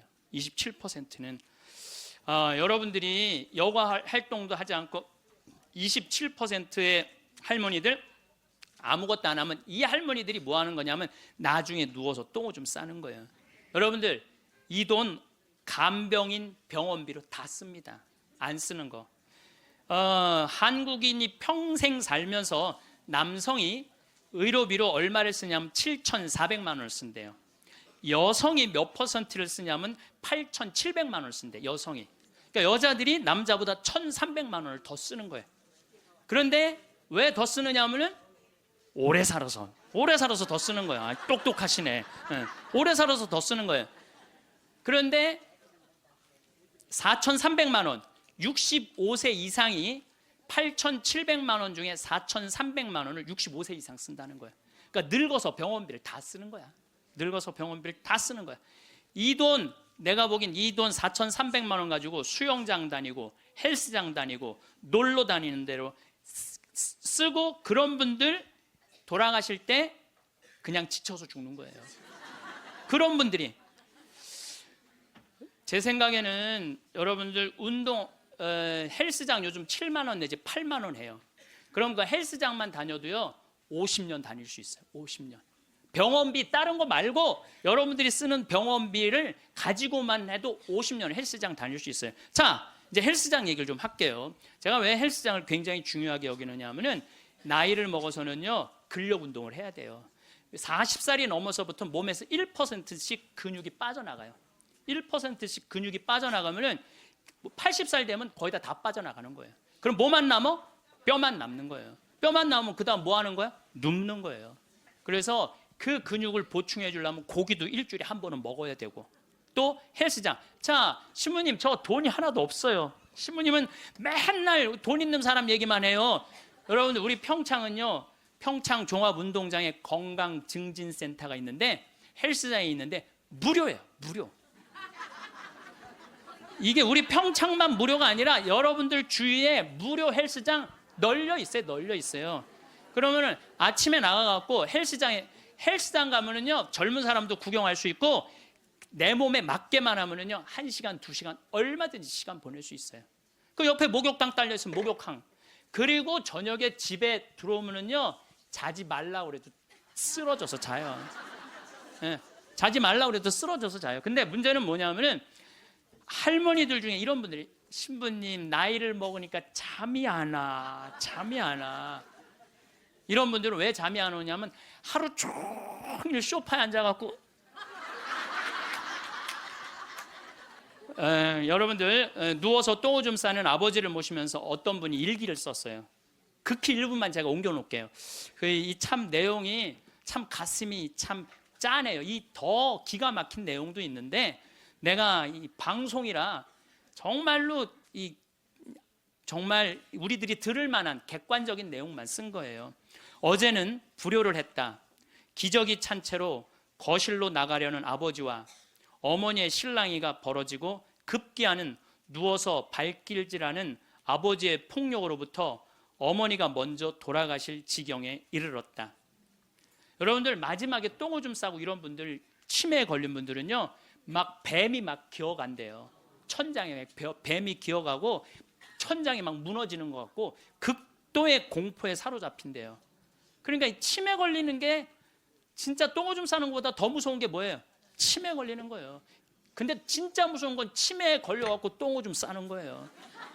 치매에 걸려갖고 그리고 집 집 나가갖고 치매 걸린 부모님 잃어버리면은 자식들이 또 얼마나 애가 타요. 그리고 막 직기 다 망가뜨려 놓고 참 이런 못할 짓을 이게 이유가 딱 한 가지라니까요. 안 죽어서 생기는 일이에요. 안 죽어서. 자, 여기 그러니까 이 할아버지가 이제 할머니를 막 때렸나 봐요. 밤이면 더욱 기승을 부리는 망령. 이미 아버지의 영혼의 절반은 잡귀에게 농락당하는 처지에 이른 것이니 이 집안을 어찌할꼬. 부처님께 3배 후, 불교 신자예요. 부처님께 3배 후 죽비를 들어 아버지 양쪽 발바닥을 호되게 내리쳤다. 여러분들 늙으면 자식이 부모 때린다는 얘기 많이 들었죠? 때릴 수밖에 없대요. 때릴 수밖에 없대요. 때려야지 컨트롤이 되니까. 하늘은 어찌 나를 이토록 침통하게 만드는 것일까? 아버지가 돌아가셨다. 염을 할 때 무릎 꿇고 용서를 빌었다. 잘못했습니다. 용서해 주세요. 용서해 주세요. 수도 없이 눈물로 용서를 빌었다. 그러니까 제 생각에는 자식들한테 이런 고통 주기 싫으면은 자기 인생은 누가 책임지는 거야? 자기가 책임져야 돼. 나이 들어 자식에게 의존하는 마음 자체를 없애야 돼요. 끝까지 내 힘으로 화장실 가고 돌아다닐 수 있을 때까지 돌아다니라는 거예요. 저는 지난 가을에 우리 어머니 아버지가 우리 생태마을에 오래간만에 오셨어요. 근데 아버지가 주치를 참 잘 캐요. 아버지 산삼도 잘 캐지만 주치, 3대 명약이 있다고 그러잖아요. 산삼, 주치, 동충하초. 근데 우리 아버지는 산삼도 캐서 나 먹이고 동충하초도 주치도 캐서 먹여요. 그러니까 우리 아버지가 가을 내내 산에 다니면서 주치를 캤어요. 인터넷 가서 찾아보세요. 네. 그게 우리 보통 서민들이 먹는 산삼만큼 좋은 약이라고 그래요. 그러니까 빨간 건데 어쨌든 그거를 아버지가 가을 84살 드신 아버지가 아침만 해만 뜨면 산에 올라가셨어요. 근데 저는 말리지 않았어요. 왜 말리지 않았느냐면은 그게 아버지의 기쁨이고 그 걱정은 되죠. 84살에 산에 들어가고 길을 잃어버리거나 낙상을 하거나 그럼 걱정은 돼요. 그래도 나는 아버지 그냥 산에 가시게 했어요. 왜냐하면 아까 그 외로운 노인의 얘기처럼 아버지 방에 들어가서 쉬시라고 가만히 있으라고 그게 노인한테 못할 짓인 거예요. 그래서 산에 가고 얼마나 신나게 주치를 캐오고 더덕도 이게 산에 이제 주치를 캐갖고 오면은 그게 자랑스러우신 거야. 그래갖고 큰 걸 캐오시면 내 손을 꼭 잡고 당신 방에 데리고 들어가세요. 큰 거 보여주려고 이게 신부님 이게 한 50년 된 거라고. 그럼 나는 다른 거 하나 이야 우리 아버지 최고다. 우리 아버지 최고다. 역시 우리 아버지가 최고로 멋있는 분이다. 그 아버지 너무너무 신나게 가을 내내 산에 다니면서 주치를 캐셨어요. 어머니는 또 그거 다려갖고 내가 강의 이제 지난 대림절에 하루도 안 쉬고 강의 다니잖아요. 그럼 밤 12시까지 기다리고 있는 거예요. 그거 먹인다고. 그걸 먹인다고. 아버지는 산에 가서 죽을 둥살둥 주치캐로 다니고 어머니는 또 밤 12시까지 그걸 다려놓고 아들 강의 끝나면 먹이려고. 근데 저는 한편으로는 늙은 분들을 너무 고생시키는 거 아닌가 이런 생각이 드는 반면 아니다. 저러다가 차라리 지쳐서 돌아가시는 게 낫다. 그래서 내가 어머니 아버지한테 올 봄에는 아까 명동에 와서 그 신발을 이렇게 신발 가게 보면서 내년엔 올 봄에는 신발을 좀 더 가벼운 걸 사드려야 되겠다. 산에 더 다니시게. 여러분은 친구가 몇 명 있으신가요? 항상 누군가와 함께 있지 않으면 외로워서 어쩔 수 없는 사람이 있는 한편, 친구 따윈 없어도 혼자서 지내는 게 행복하다고 하는 사람도 있습니다. 사람들은 살면서 가장 힘든 게 인간관계라고 말합니다. 어떤 분들은 허무하다고도 합니다.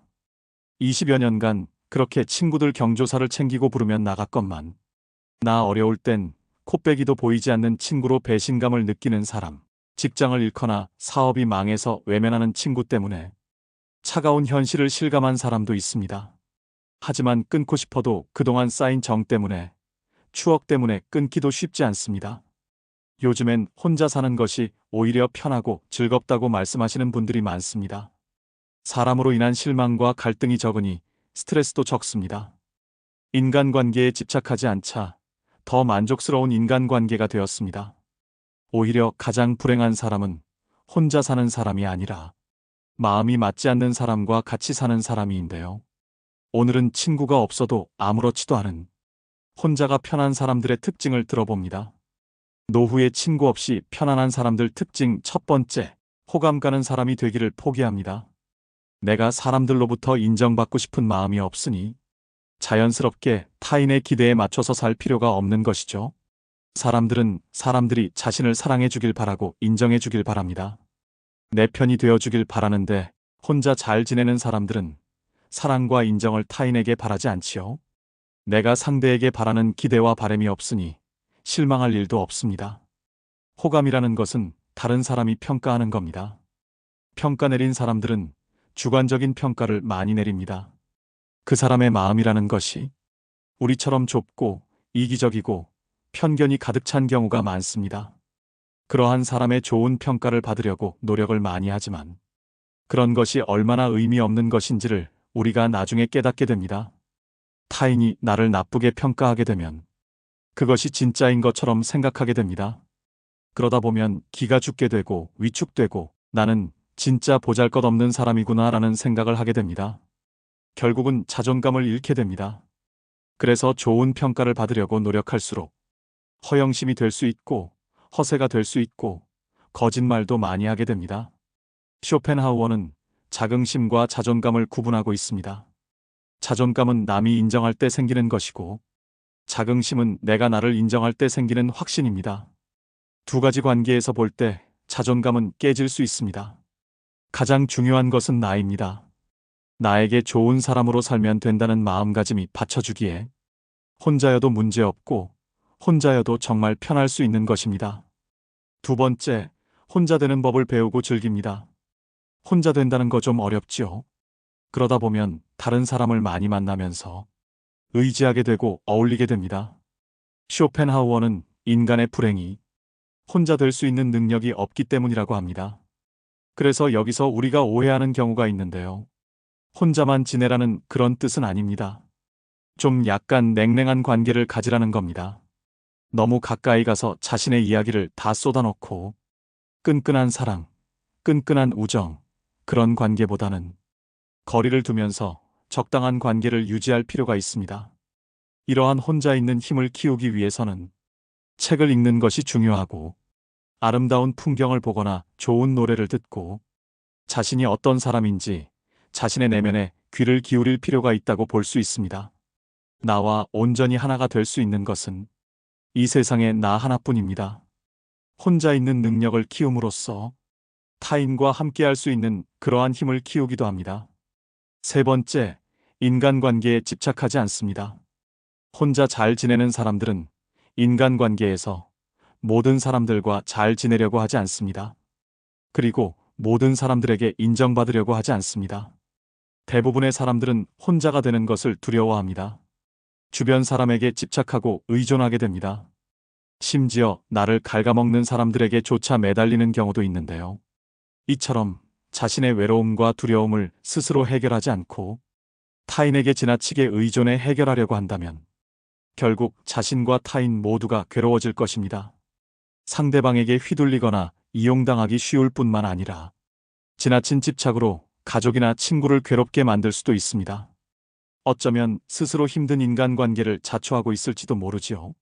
누군가의 사랑과 관심을 애걸복걸하게 되고 작은 것에도 예민하게 반응하고 섭섭해하며 남이 챙겨주기를 끊임없이 기대하고 요구하게 됩니다. 만날 때마다 신세한탄만 한다면 어떨까요? 주변 사람들과 가족들은 점점 지쳐갈 것입니다. 이런 일이 반복되면 상대방과의 갈등은 커질 수밖에 없고 서로가 관계의 불편함을 느끼게 될 것입니다. 타인에게 지나치게 의존하는 사람 곁에는 아무도 남지 않게 됩니다. 외로움을 피하려다가 더 외롭고 괴로워지는 것이죠. 혼자가 되는 것은 나쁜 것만은 아닙니다. 자신을 위해 할 수 있는 일들이 너무나 많습니다. 우리는 이제 자신의 두려움을 타인에게 의존해 해결하지 않아야 합니다. 스스로 두려움을 극복해 삶을 발전시키고 행복해져야 합니다. 네 번째, 취미생활과 배움의 끈을 놓지 않습니다. 나이 들수록 생기 있게 살려면 배워야 합니다. 배워야 청춘입니다. 아주 작은 것이라도 좋습니다. 풍수지리, 등산, 요가, 컴퓨터, 글쓰기, 자격증 따기, 봉사하기, 요리, 도자기 만들기 등 취미도 좋고 돈 버는 일이면 더 좋습니다. 바쁘게 사느라 미뤄둔 것들, 혼자 있어도 가슴이 차오르는 것들, 그냥 좋은 것들, 진짜 가벼운 마음으로 시작해 봅시다. 나이 탓을 한다면 그것은 고정관념입니다. 나이 들수록 인지 능력은 떨어져도 주의 집중력은 70대 중후반까지 오히려 좋아진다고 하는데요. 나이 60 중반을 바라보는 김씨 어르신은 말합니다. 코로나 때문에 피아노를 1년 배우게 된 것을 계기로 체르니 입문했어요. 반려묘를 키우니 친구가 없어도 외롭지 않아요.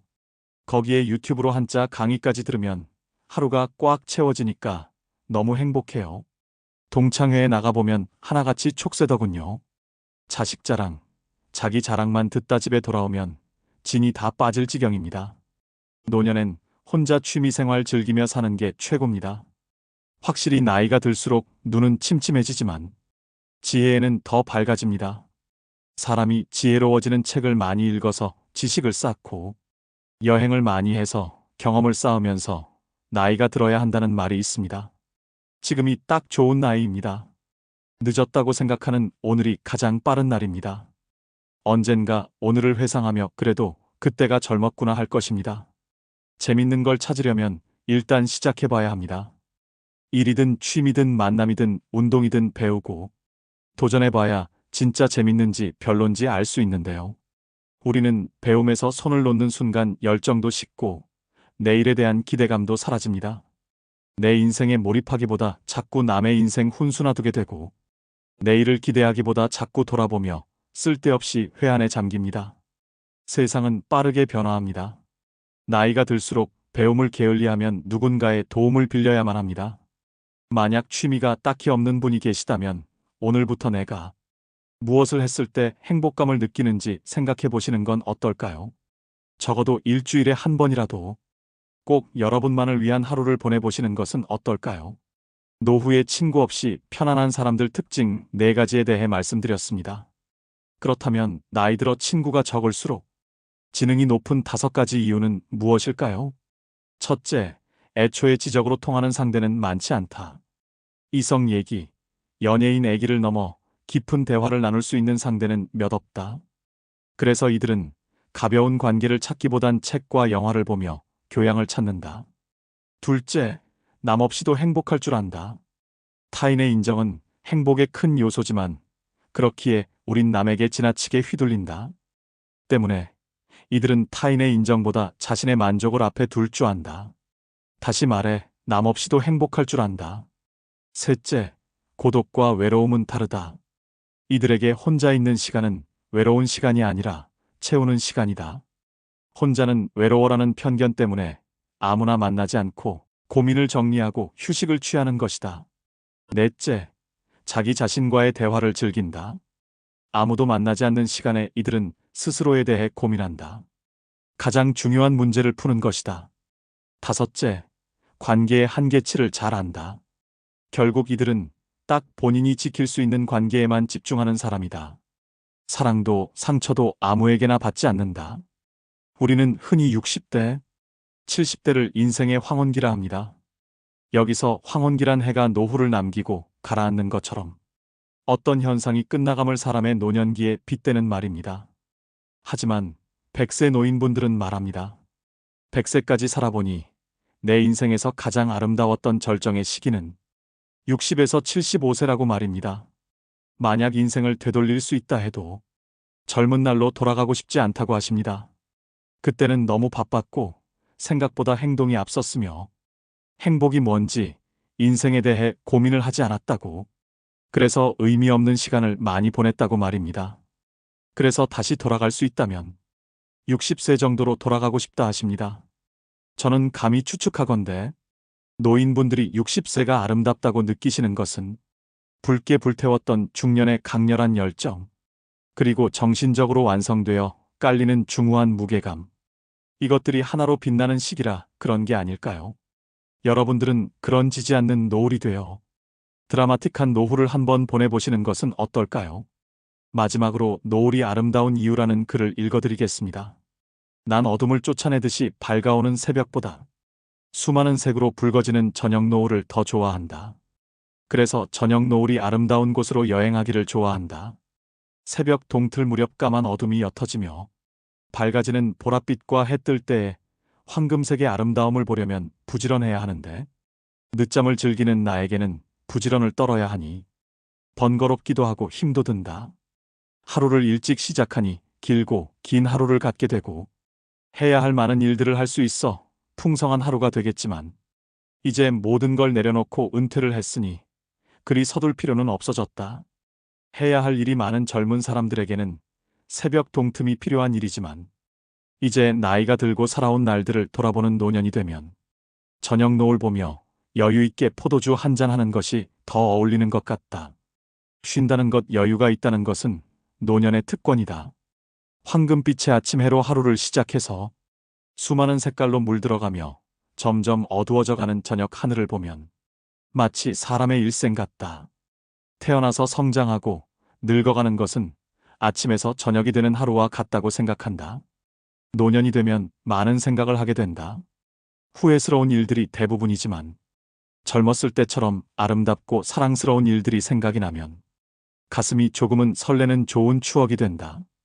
듣기 좋은 음악은 언제 들어도 좋은 것처럼 좋은 기억은 늘 가슴을 따뜻하게 해준다. 나도 그런 때가 있었는데 지금은 병과 싸우고 사는 것과 싸우고 있다. 마음이 따뜻해져도 거울 속에 나는 고집스럽게 반백에 말라버린 노인이다. 노을은 이런 노인조차도 아름답게 비친다.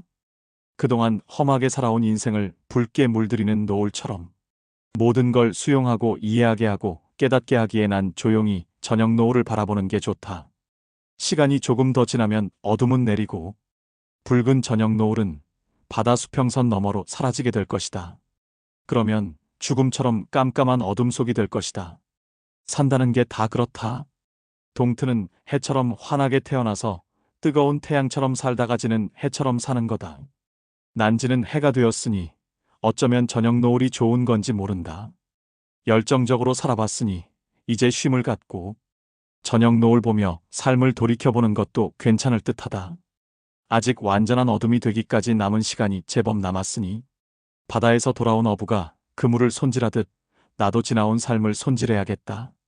노을이 어둠에 완전히 밀려날 때까지 아내와 도란도란 지내온 일들을 이야기할 것이다. 그렇게 살아온 나를 돌이켜보면서 나를 돌아다보고 후회하고 회개하고 다행이다 생각할 것이다.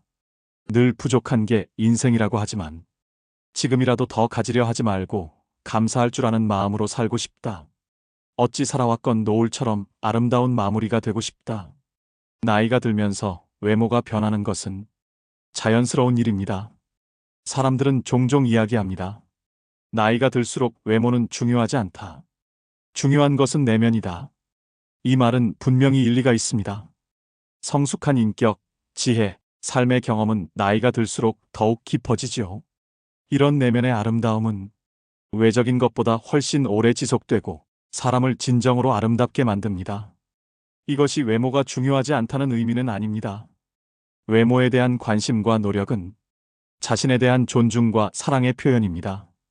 깔끔한 옷차림, 건강한 몸매, 깨끗한 피부는 모두 자기 자신을 소중히 여기고 자신에게 최선을 다한다는 신호이지요. 이는 남에게 좋은 인상을 주는 것뿐만 아니라 자신의 자존감을 높이고 긍정적인 자아상을 형성하는 데도 도움이 됩니다. 나이가 들면서 외모를 가꾸는 것은 단순히 젊어 보이려는 노력이 아닙니다. 그것은 자신의 삶을 적극적으로 살아가고 변화하는 시간 속에서도 스스로를 최상의 상태로 유지하려는 의지의 표현입니다. 건강을 유지하기 위해 운동을 하고 영양가 있는 식사를 하며 피부 관리를 하는 것은 모두 이런 의지의 일부입니다. 더 나아가 외모를 가꾸는 것은 내면의 세계와도 깊은 연관이 있습니다. 자신의 외모에 만족하고 자신감을 갖게 되면 그 긍정적인 에너지는 내면으로 흘러들어가 삶의 태도와 마음가짐에 영향을 미칩니다. 이는 반대로도 작용합니다. 건강하고 긍정적인 내면은 자연스레 외모를 밝고 생기 있게 만듭니다. 결국 나이가 들면서 외모와 내면은 서로 영향을 주고받으며 함께 성장하고 발전해야 할 두 영역입니다. 외모를 소홀히 하지 않고 잘 가꾸면서 동시에 내면의 성숙과 성장에도 힘쓴다면 우리는 나이가 들어도 여전히 아름답고 생기 넘치는 삶을 살 수 있습니다. 나이는 단순히 숫자에 불과하며 진정한 아름다움은 우리가 어떻게 나이를 맞이하고 스스로를 어떻게 가꾸고 발전시키느냐에 달려 있습니다. 거리를 걷다가 멋스럽게 차려입은 품위 있는 노인을 만납니다. 젊은 사람은 누구나 자신을 가꿉니다. 특히 젊은 여성들은 의술의 덕인지 모두 생김새가 비슷하지요. 가끔 품격 있는 노인을 만나면 가슴이 먹먹해집니다. 하여 가던 걸음을 멈추고 다시금 돌아보게 됩니다. 외형을 꾸미는 것 또한 자신의 시간과 에너지를 들이는 행위입니다. 자기 관리는 그 사람의 부지런함을 보여줍니다. 꾸준한 운동과 패션에 대한 관심이 있는 사람은 어딜 가더라도 인기가 있을 수밖에 없습니다. 외모 관리는 나이가 들수록 그 중요성이 더욱 커집니다. 외모는 성숙하게 나이든 내면의 자기 표현이자 자기다움의 외적 상징이기도 하지요. 외모 관리라고 해서 졸부처럼 돈과 상표만 걸치는 부티가 아닌 귀티가 나도록 해야 됩니다. 그것은 전화음성, 운전 습관 그리고 의상 코디에서도 묻어납니다. 나는 내면만이 중요하다고 믿기보다 나이 들수록 외면과 내면 두 가지를 모두 잘 관리하는 사람이 되고자 노력하셔야 됩니다. 그래서 오늘은 나이 들수록 외모에 더 신경을 써야 하는 이유와 외모 관리 방법에 대해 말씀드리겠습니다. 외모에 신경 써야 하는 이유 첫 번째는 매사에 자신감이 생깁니다. 잘 차려입고 나간 날에는 자신감이 넘치며 당당해집니다. 하지만 아무거나 대충 걸치고 나간 날에는 아는 사람 만날까 두렵고 스스로 초라해지는데요. 나이가 들수록 피부 탄력이 떨어지고 깊어가는 주름과 탈모, 약해지는 치아, 노안 등 신체적 변화가 나타납니다. 이러한 변화로 인해 자신감과 자존감이 떨어질 수 있습니다. 우리는 거울에 비친 내 모습이 조금 더 나아 보이는 것만으로도 큰 행복을 느낍니다. 나는 꽤 괜찮게 나이 들었어라는 생각과 함께 자존감이 높아져 매사에 적극적이고 당당해지는데요. 이렇듯 외모는 개인의 정체성에 절대적인 영향을 미치며 기분이 좋아진 외모는 자신에게 보내는 긍정의 신호로 작용합니다. 일상에서 외모가 전혀 관리되지 않은 사람을 볼 때 부정적인 인상을 느끼는 이유는 그 모습이 스스로를 소중히 여기지 않다고 생각되기 때문입니다. 자신을 방치하고 가꾸지 않는데도 늘 당당하고 자신감 넘치는 사람은 절대 없습니다. 나에게 찾아온 부정적인 외모의 변화가 그저 바쁜 삶 때문이라고 혹은 나이 때문이라고 변명하고 계시는 분들도 있으실 겁니다. 사람들은 만족스럽지 않은 상황에 놓이면 자신의 책임을 가장 늦게 생각하는 경향이 있는데 이는 외모 관리에서도 마찬가지입니다. 현재의 나의 모습은 지금껏 내가 하루하루 만들어온 결과물 그 자체입니다. 푹 파인 미간주름은 수년간 얼굴을 찌푸린 습관 때문이고 처진 입꼬리는 자주 웃지 않은 결과이며 탄력 없이 늘어진 팔뚝은 나태함의 결과이지요. 시간이 갈수록 얼굴과 몸이 변하는 건 자연의 섭리이지만 다가올 미래의 모습을 만족스럽게 만드는 건 오직 내 행동과 태도에 달렸습니다. 자신에게 만족하는 사람에게서는 늘 기분 좋은 에너지가 느껴집니다. 나의 자신감과 자존감을 위해 그리고 가족과 주변 사람들을 위해 나이 들수록 외모를 가꿔야 하는 이유가 바로 이것입니다. 두 번째는 외모 관리도 중요한 경쟁력입니다. 나이가 들면서 자신의 외모에 대한 관심을 잃어 외모 관리에 신경 쓰지 않기 쉽습니다. 하지만 현대 사회에서는 나이가 들어도 지속적으로 자신의 외모를 관리하는 것이 중요한 경쟁력으로 작용합니다. 외모 관리에 신경 쓰지 않는 순간 자신에게 손해로 돌아올 위험이 높습니다.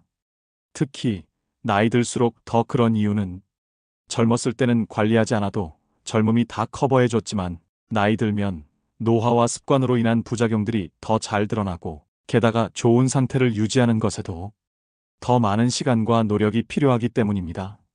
나이 들어도 외모 관리를 꾸준히 하는 사람은 은근히 능력이 있어 보입니다. 부지런한 것은 쉽게 할 수 없는 일이기에 시간 관리, 감정 관리를 잘하는 사람이란 생각이 듭니다. 그만큼 일자리를 얻는 것과 인간관계에서 유리한 점이 많습니다. 반면 외모 관리를 하지 않는 사람은 덜 프로처럼 보여 손해보기 쉽습니다. 세 번째는 건강에 도움이 되기 때문입니다. 젊었을 때는 느끼지 못했지만 나이 들수록 특히 노인의 외모 관리는 신체적, 정신적 건강에 많은 영향을 줍니다. 노인임에도 외모에 신경을 쓰는 사람은 대체로 건강하다고 합니다. 요양원에 정기적으로 방문하는 출장 미용 서비스를 이용하는 사람들이 대체로 인지장애 단계가 낮고 진행 속도도 더디다고 하는데요. 국내의 연구와 논문에서도 화장이나 외모 관리 행동이 여성 노인들의 우울증을 예방하는 효과가 있다고 합니다. 우울증의 증상 중 하나가 부정적인 마인드입니다. 노화 현상은 어느 누구도 결코 피해갈 수 없는 과정이지만 자연스럽게 받아들이기가 쉽지 않습니다. 사람마다 자신의 외모를 어떻게 받아들이느냐에 따라 다르겠지만 극심한 외모 콤플렉스가 있다면 자기 자신에게 비관적이게 됩니다. 거울에 비친 모습을 보며 무기력증과 우울감을 느끼게 됩니다. 사실 외모 관리는 의지력과 꾸준함을 요구한다는 면에서 운동과 같습니다. 나이 들어서 무슨 외모까지 신경 쓰냐라고 하시는 분들이 있지만 부지런해야 외모 관리도 할 수 있는 것입니다.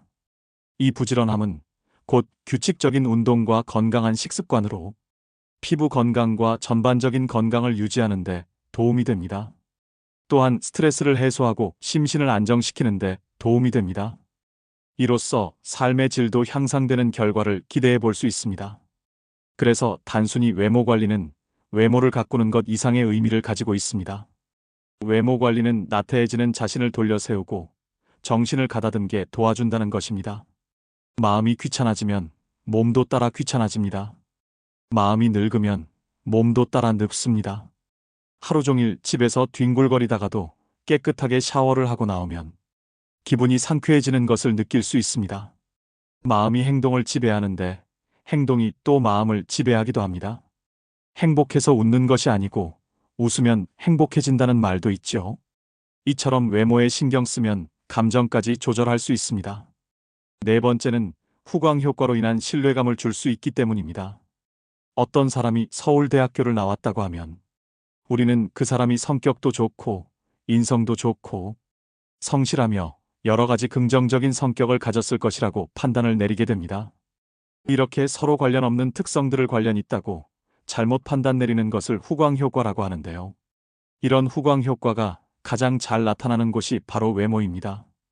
외적 매력이 사회생활에 유리하다는 점은 부정할 수 없는 사실입니다. 사람들은 아름다운 것을 동경합니다. 연예인으로부터 신비함을 느끼는 이유도 수려한 외모 때문이죠. 심리학 연구에 따르면 사람들은 깔끔한 외모를 가진 사람을 보면 자동으로 능력 있고 친절하고 지적인 사람일 거라고 생각하는 경향이 있다고 합니다. 이처럼 사람의 역량을 평가할 때 외모는 능력과 무관하지만 영향력이 큰 평가 요소임을 우리는 이미 본능적으로 알고 있습니다. 그래서 사회생활을 하고 나이가 들수록 외모를 잘 가꾸어야 합니다. 외모는 협상의 도구이자 관계 형성의 중요한 요소입니다. 외모 관리를 등한시할 때 발생하는 문제를 생각해 봅시다. 바스러질 것 같이 상한 머릿결에 마구 엉켜있는 머리 스타일을 한 사람을 보면 부지런함이 느껴지지 않습니다. 피부가 거칠고 푸석한 사람을 보면 삶의 여유가 느껴지지 않고 어딘가 모르게 지쳐 보입니다. 상대방이 나와 가까운 사람일지라도 만날 때마다 헝클어진 모습만 보여준다면 신뢰를 쌓기가 어렵습니다. 망가진 모습으로는 내가 얼마나 괜찮은 사람인지 설명하는데 더 많은 시간과 노력이 필요하지만 외모를 잘 관리하면 그런 소모 비용을 줄일 수 있는 것은 물론 좋은 기회를 얻을 가능성도 높아집니다. 이렇게 나이 들수록 외모가 중요한 이유 4가지에 대해 알아봤는데요. 그렇다면 외모 중 나이 들수록 꼭 신경 써야 하는 부분 3가지는 무엇일까요? 첫 번째는 몸매보다 자세 관리입니다. 나이가 들수록 팔을 등 뒤로 젖히고 걷는 경우가 많습니다. 실제로 노인의 보행 자세를 보면 대개 허리를 구부정하게 굽히고 팔을 뒤로 한 채 걸어갑니다. 그 이유가 뭘까요? 노인들이 팔을 등 뒤로 한 채 걸어가는 이유는 몸통이 앞으로 넘어가지 않도록 지지하기 위함인데요. 나이가 들수록 근육량과 유연성이 떨어져 척추의 곡선이 뻣뻣해지고 등이 앞으로 굽고 거북목을 가지게 되는 경우가 많습니다. 노년기에 허리가 굽지 않고 꼿꼿한 자세를 유지하기 위해서는 평소 항중력근을 잘 관리해야 합니다. 항중력근은 몸을 세우는 근육으로 자세와 보행 기능, 균형 감각을 유지하는 역할을 합니다. 기본은 규칙적인 운동과 생활 관리입니다. 충분한 단백질 섭취와 규칙적인 신전 스트레칭 및 근력 운동을 통해 현재의 모습을 오랫동안 유지하는 노력이 필요합니다. 매일 7,500보 이상 걷고 유산소 운동과 수영, 자전거 타기 등 운동도 도움이 됩니다. 바른 자세는 자신감과 자세한 인상을 주는데도 도움이 됩니다. 올바른 자세를 유지하면 우리는 자신에게 자신감이 생기고 타인에게도 자세한 인상을 줄 수 있습니다. 이는 인간관계의 상호작용과 커뮤니케이션에 긍정적인 영향을 미치게 됩니다. 또 바른 자세는 근육과 관절에도 긍정적인 영향을 미치는데요. 올바른 자세를 유지하면 부상의 위험을 줄일 수 있고 근력과 유연성을 향상시키는 데 도움이 됩니다. 두 번째는 체취 관리입니다. 나이가 들어가면서 짙어지는 체취 때문에 고민하시는 분들이 많습니다. 흔히 노인 냄새, 호라비 냄새라고 부르기도 합니다. 진정한 외모 관리는 시각적 모습뿐만 아니라 향기까지 관리하는 데 있습니다. 자신의 체취를 알고 그에 맞는 관리법을 선택할 수 있는데요. 노년기에는 땀의 분비가 상대적으로 적고 실내 활동이 많아 의외로 매일 샤워를 하는 것을 꺼리는 경우가 있습니다. 하지만 노인 체취는 땀샘의 피지와 연관이 있기 때문에 특히 피부가 접히기 쉬운 부분을 청결하게 유지하는 게 좋습니다. 이를 위해 매일 샤워하는 것을 권장하고 의류를 주기적으로 세탁해 주는 것도 좋은 방안입니다. 또 적당한 햇볕 쬐기는 살균 효과가 있어 노인 냄새 완화에도 도움이 됩니다. 햇볕에 적정 시간 노출하면 비타민 D 합성을 촉진하는 효과를 얻을 수 있습니다. 입이 마르면 구강 내 세균이 증가해서 구취가 나고 잇몸 건강에도 악영향을 미칩니다. 정기적인 치과 진료와 식사 후에는 양치를 꼭 하셔서 치아 건강에도 신경 쓰셔야 합니다. 세 번째는 비싼 옷이나 유행보다는 내 체형에 어울리는 옷 입기입니다. 외적 매력이 있는 사람들은 모두가 특출나게 아름답고 잘생겼다기보다는 자신에게 어울리는 스타일을 스스로 잘 알고 상황이나 장소에 맞게 꾸미는 능력을 갖추고 있습니다. 즉, 자신의 신체적 단점을 보완할 줄 압니다. 사실 몸매가 좋은 사람은 어떤 옷을 입든 태가 나지요. 하지만 모든 사람이 몸매가 좋은 건 아닙니다. 다리가 짧을 수 있고 뱃살이 많을 수도 있습니다. 이런 모습들이 단점이라고 생각되면 옷을 통해 시선을 분산시키면 됩니다. 다리가 짧다면 티를 바지에 넣어 입으면 되고 뱃살이 많다면 밝은 색의 티보다는 검은색 티셔츠가 도움이 됩니다. 외모를 망가뜨리는 가장 쉬운 방법은 편한 대로 행동하는 것이라는 말이 있습니다. 모든 외모 관리는 결국 매 순간 자신의 행동을 선택하려는 의지와 노력으로 완성됩니다. 매 순간 올바른 선택을 하고 마음먹은 일을 내일로 미루지 않는다면 우리의 외모는 반드시 긍정적으로 변할 것입니다. 외모의 변화를 원한다면 이제부터 매 순간 나의 행동을 주의 깊게 지켜보길 바랍니다. 요즘에는 잘생기거나 예쁜 사람이 성격도 좋다는 얘기를 많이 합니다. 그만큼 성숙하고 훌륭한 내면을 가진 사람들은 외형에도 꾸준히 신경을 씁니다. 그들 모두가 특출나게 아름답고 잘생겼다기보다는 자신에게 어울리는 스타일을 스스로 잘 알고 상황이나 장소에 맞게 꾸미는 능력을 갖추고 있습니다. 나이 들수록 외모 관리는 선택이 아닌 필수입니다. 외모에 신경 쓰는 것은 자신감을 높이고 건강을 유지하며 사회적 관계를 형성하고 유지하는 데 도움이 됩니다. 외모는 우리의 선택과 책임이다. 외모는 우리의 자유와 힘을 나타낸다. 외모는 우리의 삶을 바꾸고 세상을 바꾸는 힘이다. 이 명언은 스티브 잡스가 말한 것입니다. 스티브 잡스는 미국의 기업가이자 발명가로 애플의 공동 창업자이자 전 CEO입니다. 이 명언은 외모가 우리의 선택과 책임이며 우리의 자유와 힘을 표현한다는 것을 말해줍니다. 외모는 우리의 선택과 책임입니다. 외모는 우리가 어떻게 생각하고 느끼고 행동하는지에 대한 우리의 의지와 결정입니다. 외모는 우리가 어떻게 살아가고 무엇을 위해 살아가는지에 대한 우리의 책임과 결과입니다. 외모는 우리의 자유와 힘을 나타냅니다. 외모는 우리가 자신의 삶을 스스로 결정하고 통제할 수 있는 우리의 권리와 능력입니다. 외모는 우리가 자신의 삶을 개선하고 발전시킬 수 있는 우리의 자신감과 동기입니다. 외모는 우리의 삶을 바꾸고 세상을 바꾸는 힘이다. 그렇기 때문에 외모를 가꾸는 것은 우리의 선택과 책임인 것입니다. 외모를 가꾸는 것은 우리의 자유와 힘을 표현하는 것입니다. 외모를 가꾸는 것은 우리의 삶을 바꾸고 세상을 바꾸는 힘입니다.